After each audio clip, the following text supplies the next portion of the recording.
আসসালামু আলাইকুম। আমি ডাক্তার সারোয়ার, অর্থোপেডিক স্পাইন বিশেষজ্ঞ, সহকারী অধ্যাপক স্পাইন সার্জারি হিসেবে জাতীয় অর্থোপেডিক হাসপাতাল ও পুনর্বাসন কেন্দ্রে কর্মরত আছি। আজকে আমার ভিডিওর উদ্দেশ্য হচ্ছে কোমর ব্যথার জন্য যে নিয়মগুলো, যে ব্যায়ামগুলো আছে সেগুলো জানানো। আমরা আজকে ব্যায়ামগুলোর মাধ্যমে আমরা আজকে শেখানোর চেষ্টা করব বাসায় বসে কিভাবে কোমর ব্যথার নিরাময়ের জন্য ব্যায়াম করতে হয়। আমাদের মাঝে উপস্থিত আছেন আমাদের একজন সম্মানিত রোগী, ওনার নাম মোহাম্মদ ইনজেমামুল হক নাদিম। ওনার বয়স 26 ইয়ার্স। সো আমরা ইনস্ট্রাকশন দেব আমাদের পেশেন্টকে, উনি ইনস্ট্রাকশনগুলো ফলো করে ব্যায়ামগুলো করবেন এবং এগুলোই আমরা সবার জন্যই পরামর্শ দিয়ে থাকবো যেন বাসায় বসে ওনারা এই ব্যায়ামগুলো করতে পারেন। তো আমরা শুরু করি। আচ্ছা, আমরা প্রথমে এই অবস্থায় চিত হয়ে শুয়ে থাকা অবস্থা আমরা ব্যায়ামের নির্দেশনা দিচ্ছি। প্রথমে ডান পাটা আস্তে করে উপরের দিকে উঠান, উপরের দিকে উঠান, ব্যাস এতটুকুই। এরপর 10 পর্যন্ত গুনতে থাকেন। 1 2 3 4 5 6 7 8 9 10। হ্যাঁ, এবার পাটা রেখে দেন। এবার বাম পা উপরের দিকে উঠান, এ পর্যন্তই গুনতে থাকেন।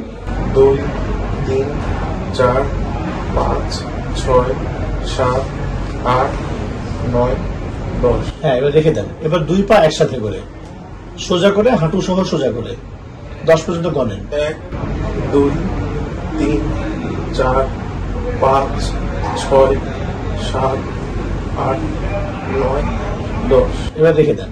এবার আমরা পা সোজা অবস্থায় আমরা 3টা ব্যায়াম করলাম। প্রথমে ডান পা, তারপর বাম পা, তারপর দুই পা একসাথে।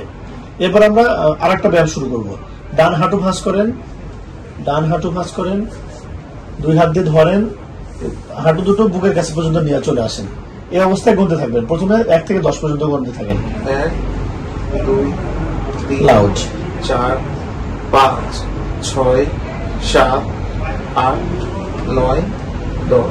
এবার রেখে দেন, ডান পা রেখে দেন। এবার বাম পা, বাম হাঁটু ভাঁজ করে দুই হাত দিয়ে ধরে বুক পর্যন্ত নিয়ে আসবেন, চেপে ধরে গুনতে থাকবেন। 1 2 3 4 5 6 7 8 9 10। রেখে দেন। এবার দুই হাঁটু একসাথে ভাঁজ করবেন, ভাঁজ করে আবার 10 পর্যন্ত গুনবেন। দুই হাঁটু ভাঁজ করবেন, দুই হাত দিয়ে ধরবেন, বুক পর্যন্ত চেপে ধরে নিয়ে আসবেন। এরপরে গুনতে থাকবেন। 1 2 3 4 5 6 7 8 9 10। হ্যাঁ, এবার ছেড়ে দেন। আমরা সামনে চিত হয়ে শুয়ে থাকা অবস্থায় মোট 6টি ব্যায়াম করলাম। প্রথমে ডান পা, তারপর বাম পা, এরপরে দুই পা একসাথে, এরপরে ডান হাঁটু, তারপর বাম হাঁটু, এরপর দুই হাঁটু একসাথে করে বুকের কাছে নিয়ে এসে শক্ত করে ধরে থাকা অবস্থায়। এরপর আমরা পজিশন চেঞ্জ করবো। আমরা উপর হয়ে ব্যায়ামটা শিখবো। পজিশন, দুই হাত পিছনে বিছানার পাশে রাখতে হবে। এরপরে প্রথমে ডান পা হাঁটু সহ সোজা করে উপরে উঠাতে হবে। ডান পা হাঁটু সহ উপরের দিকে উঠাবেন। হ্যাঁ, এক্স্যাক্টলি এইভাবে হাঁটু সহ। এবার 10 পর্যন্ত গুনতে থাকবেন। 1 2 3 4 5 6 7 8 9 10। এরপরে ডান পা শেষ হলো। এরপর বাম পা উপরের দিকে উঠান, হাঁটু সহ সোজা করে ধরে 10 পর্যন্ত গুনতে হবে। 1 2 3 4 5 6 7 8 9 10। ছেড়ে দেন। এরপরে দুই পা একসাথে হাঁটু সহ সোজা করে 10 পর্যন্ত গুনতে হবে।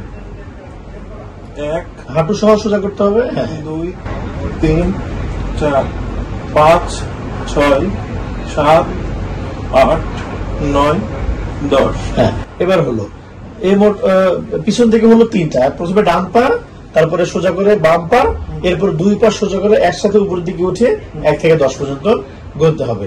এই মোট 9টা ব্যায়াম আমরা সব মানুষকে শিখিয়ে থাকি।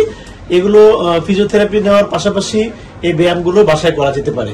এই ব্যায়ামগুলো বাসায় করলে আমাদের যে ব্যাকের যে মাসেল গুলো আছে, মাংসপেশি যেগুলো আছে, সেগুলো অনেক শক্তিশালী হয়, স্ট্রেংথেনিং হয়। তাতে করে ব্যাক পেন অনেকাংশেই কমানো সম্ভব হয়। আমরা সবার জন্য পরামর্শ দিচ্ছি, যাদের ব্যাক পেনের প্রবলেম আছে তারা বাসায় এই ব্যায়ামগুলো আপনারা প্র্যাকটিস করতে পারেন। আমরা ধন্যবাদ জানাচ্ছি আমাদের সম্মানিত পেশেন্টকে। উনি নিজেও ব্যাক পেনে আক্রান্ত, ওনার ব্যথা বাম পায়ের দিকে নেমে যায়, কিন্তু ওনার প্রবলেমটা তুলনামূলক কম। আমরা চেষ্টা করছি ওনাকে ওষুধ দিয়ে সুস্থ করার জন্য, এবং পাশাপাশি এই ব্যায়ামগুলো উনি যেন বাসায় করতে পারে, এই জন্য ওনাকে এই ব্যায়ামগুলো আমি শেখালাম। ধন্যবাদ সবাইকে। মেরুদণ্ড এবং মেরুদণ্ড বিষয়ক যে কোনো অসুখ বিসুখের ব্যাপারে জানতে এবং আপডেট পেতে আমার চ্যানেল সাবস্ক্রাইব করুন এবং সাথেই থাকুন। ধন্যবাদ।